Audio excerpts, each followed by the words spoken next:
First time ko mag-snowboarding today! Good luck sa akin. Hindi ko alam, pero first time ko to. Good luck. At wala tayong masabi sa video na ito dahil kinakabahan na ako. Pero syempre laban lang. Panindigan natin to. This past 2 weeks, sobrang stress and drain ako. Ang hirap ng exam, sunog kilay. Kakatapos ko lang mag-exam niyan, kaya naligo na agad ako para mag-prepare. And maglalakad lang ako sa Lonsdale Quay kasi nag-book lang ako ng bus papunta dun sa Cypress. So sa bahay namin, 18 minutes lang yung lalakarin ko. Hindi na ako nag-bus kasi malapit lang naman siya. Kaya kumain din muna ako kasi may time pa naman ako. 5:20 yung binuk kong bus paakyat dun sa bundok sa Cypress.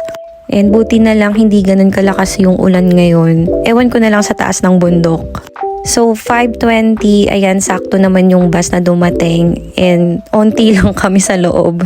So nasa taas na kami niyan banda, I think 20 minutes lang yung biniyahe ko from Lonsdale Quay. And yeah, na-enjoy ko yung view. Puro snow. At nararamdaman ko na yung lamig. Kaya, alam nyo ba, dyan na lang din ako nagbihis. Pinatong ko na lang din yung suot ko.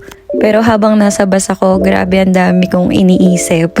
Kung magugustuhan ko ba or may enjoy ko ba yung snowboarding. Actually, matagal na ako niyayaya mag-snowboarding. Pero dahil na-car accident nga ako, hindi ako pinayagan ng doktor ko. Kasi malala yung likod ko dahil sa car accident ko. Masyadong extreme to, kaya kailangan ready ka talaga.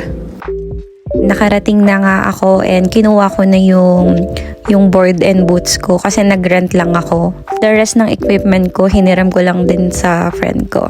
And ayan, kinuha ko na rin yung card ko. And ayan yung itsura niya sa loob.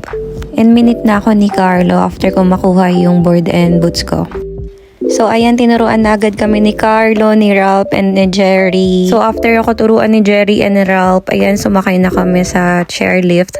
Grabe, kinakabahan na ako. So ayan na yung first run ko. Hindi ko na mabilang kung ilan beses ako nadulas, bumagsak. Kaya hindi ko alam kung ilang bagsak yung natamo ko. But thanks to Jerry and Ralph, grabe yung encouragement nila sa akin and yung patience nila, naturuan ako. Parang lagpas 1 oras na yata nila akong tinuturuan yan. Hindi pa rin ako nakakababa. But that time, ayan, nagawa ko na! Yan! Nice! Maintain! Alright, okay lang yan! Go lang! Yan! Nung medyo okay na, ayan, dalawa na lang kami ni S. Tinuruan din siya ni Carlo. Shucks, Jerry, napakataas!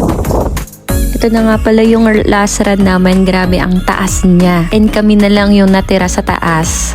Kaya na-enjoy talaga namin.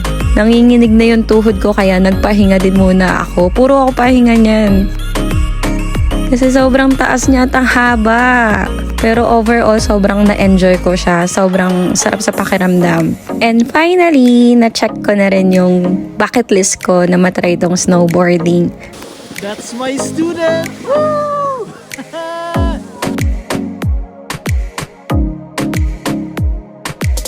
Thank you, Carlo, Jerry, Ralph, and S. Thank you for watching. Bye!